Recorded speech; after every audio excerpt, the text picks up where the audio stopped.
I'm Big Ron, and welcome to the Spectre and the Detector. Come go on an adventure with me.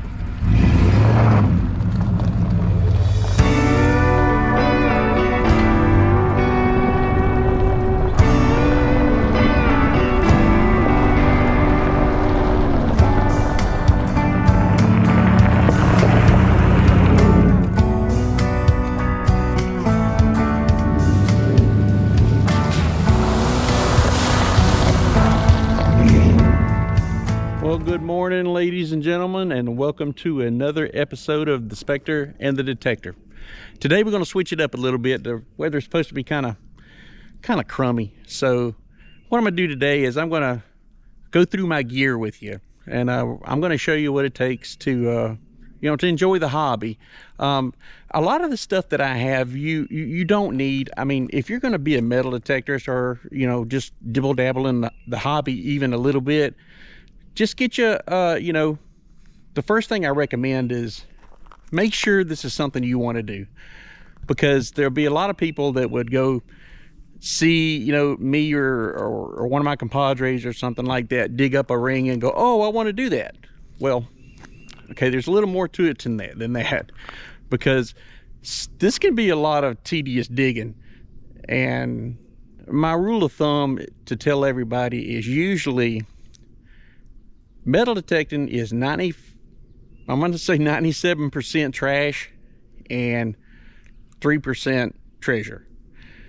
Just remember that, because it's a lot of work to do this. You'll get discouraged sometimes, when you're not finding anything, and I get it. I've been that way before. So what we're going to do today is I'm going to take you over and I'm going to show you what I have. And like I said, you don't need all the equipment that I have, okay? Because my wife's been good to me, and this is something I've dove into for the last 20 years. But yeah, let me show you what I got, okay? Okay, guys, what we have here first is one of two Equinox 800 Minelab metal detectors. Okay, this is what you would call pretty much an expensive metal detector. I think when I bought these brand new, they were somewhere in the realm of $1,000 with the, between $800 and $1,000, depending on what equipment you got with me. Why ain't y'all telling me when my hat's on crooked? Come on, people, jeez. I'm trying to look good for you, okay? I am. I really am. So anyway, back to what I was saying. This particular Minelab, I have a sleeve on it, and what that does, it keeps me from damaging the carbon fiber shaft that's on it. This one has waterproof headphones, and also has a pouch. If you look back behind here, you can see it. That actually fits my GoPro. So my GoPro sits in there, and say I'm not filming, also my pinpointer could fit in there too. Now this particular one has a 6-inch coil on it. You'll see the difference between this one and this one. That's an 11-inch coil. This is one of the two Equinox 800s that I have. This one has wireless headphones, and the reason I've done this away is because it's hard sometimes to stop what you're doing and change coils. So I have an 11-inch coil and I have a 6-inch coil. I'm used to working with small equipment. What can I say? But these two metal detectors are my primaries. These are the ones that I use when I'm out. I love to use these on the beach, and also too, these are really good for finding rings and coins, and I'm gonna tell you, out of all of them I've tried, the Equinox and Minelab also are the best metal detectors out there for me, because I understand it. Once you learn a metal detector, it pretty much becomes your language, and I can tell you just by the way this thing sounds most of the time what's in the ground. And Minelab's been pretty good about keeping up with the updates and stuff. So those are my two Minelabs, and now on to the next one. Now, I've showed you the 2 mine labs. I also have another metal detector. I call it my backup detector, but also too, this thing is a relic hunting beast. And they came out with this, Garrett actually came out with this a few years ago, and they call it the Garrett Ace Apex. Now, this thing is a beast when it comes to finding relics, okay? This thing has got the 6x11 Viper coil, and it's good for trashy places and when you've got to get into, you know, tight areas. I also on this one have a pouch with my carabiner hooked up to it, so all I got to do is put the metal detector down and grab my carrot for pinpointing. And that's another thing, I use Garrett pinpointers. I've had the best luck with them. They've been so good about replacing them, and I truly do think the Garrett carrots are probably one of the best pinpointers out there. So yeah, that's my backup machine. If something ever happened to my mine labs, or I don't know what wood, could I take very good care of them, then I would use the Garrett. But I do tend to pull the Garrett on when I'm hunting Civil War artifacts or something like that, because you want to hear the metal. And well, the Garrett gives off a better metal tone. I can hear the metal better off of the Garrett. So yeah, this is one of my favorite metal detectors. I do truly like it, and I speak its language too. You know, it's not bad to speak 2 different languages, okay? And I'm not cheating on my mine lab. It's just everybody needs a backup, right? Yeah. And now for the dirty piece of equipment. This is my Spade. This is a very sharp shovel, and this one's a little bit unique because I've added something to it, and it's shortened up because it's a whole lot easier for me to tote around. Okay, I'll drag the thing behind me, and you know, sometimes I even forget it's there. But this one actually has a feature on it that I've added that's useful. It's very useful in the creeks and the ponds when I'm hunting, you know, Civil War artifacts or just metal in general. It actually has a magnet on it, and that magnet right there I'll drag behind me, and you know, if it'll attach to something that's in the water, and I can pick it up and look at it instead of having to, you know, drag the thing all over the place. And that's a very strong magnet. I think this particular one has like 350 lifting pounds, I believe. It's a neodymium earth magnet, so you got to be real careful. You will pinch your fingers with this thing. I seen this on YouTube one time and I really liked it. Not hard to make. Just get you an earth magnet like that, and I drilled down into the handle a little bit because it had a little nub on it, and I put a little epoxy inside of it and stuck it right on the end. Hasn't moved in months, so that's a pretty tough little gizmo. So I got to thank my friend Bo Wimet, aka the Aqua Chigger. He showed me on videos how to do this, and I love it. It's just an easy way to pick up metal in the creeks and ponds, you know. But on to the next thing. Everybody needs a dig bag, okay? So I've got my basic Garrett dig bag, cut proof gloves, because you don't never know when you're gonna be digging in areas where there might be a lot of glass. And this pouch right here was a gift from a friend of mine. Her name is Nancy, and she and I did some metal detecting together, and she ordered this for me, and I've had it for several years now, and I'm gonna tell you what, it's a beast. It's been through so much stuff. It's got a little pouch for your pinpointer and just a basic spade. There's nothing special about it. It does have like a little root cutting serrated edges on it, and for me that works great. It does what it's supposed to do.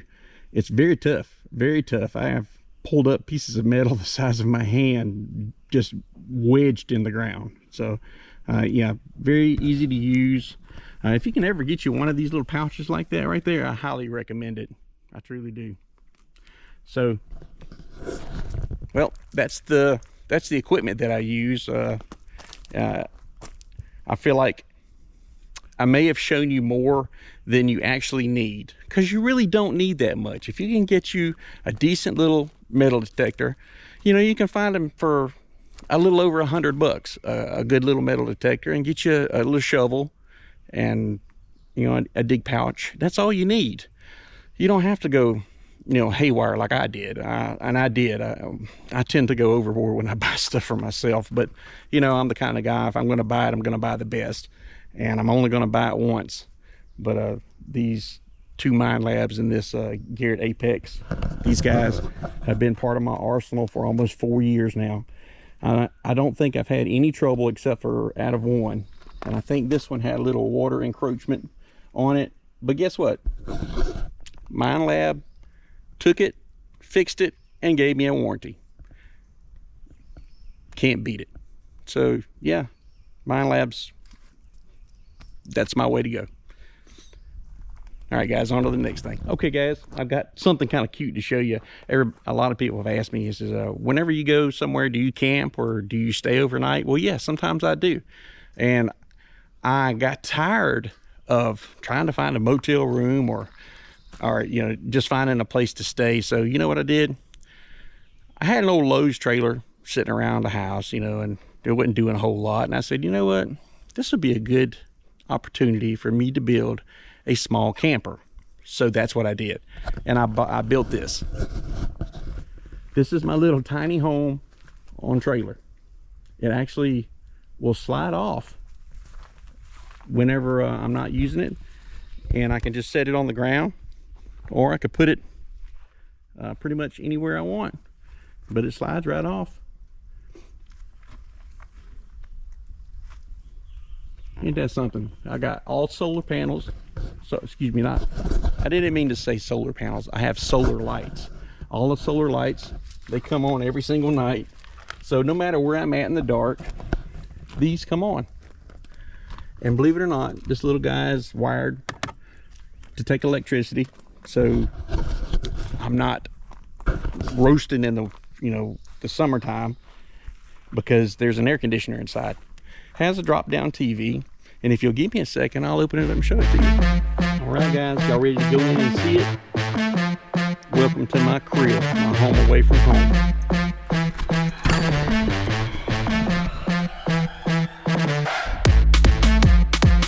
Yep, all the comforts of home. I built this myself. Me and my wife put this together, painted it, added the creature comforts, like having a TV up here, having the air conditioner right here. And I'm gonna tell you, whenever we crank that air conditioner up, it will run you out of here. We've got storage right here, and it's decorated. So I have all the fine creature comforts of home. I love it. Me and my wife, we detailed and spent a lot of time on this, and we truly enjoy taking it out.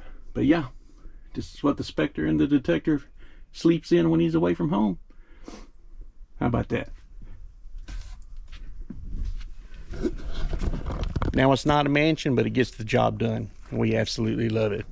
So, well, when you got something like this, you have to have something to pull it with. So in the beginning of my videos, you see the intro, you see my old blue truck. Well, my old blue truck is a 2008 Ford F-150 XLT. It's a 5.4 liter with a Triton V8. And the four-wheel drive is, well, I tell you, she don't get stuck much. But me and my wife, she made me something real cool on this, and we affectionately call it the dig rig. It's just a plain Jane truck. It gets me from point A to point B, and it's loud, so you can hear me coming. But we need something to pull the little the little camper with, and I'll tell you, the truck don't even know it's there. It really doesn't. But very cool pieces of equipment. But let me show you my coolest.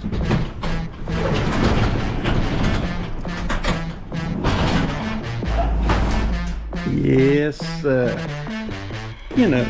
when you gotta look good getting to your permissions. This is my 2018 Dodge Challenger SXT. This was a gift from my mother-in-law and my wife several years back. I love this car. It'll remain in my family, and I'll never get rid of it. But just in case you have to look good, go into your permissions. Well, guys, that's about it. it was kind of a dreary day. I wanted to get something out to you guys and keep in touch with you and all, because you guys are special to me.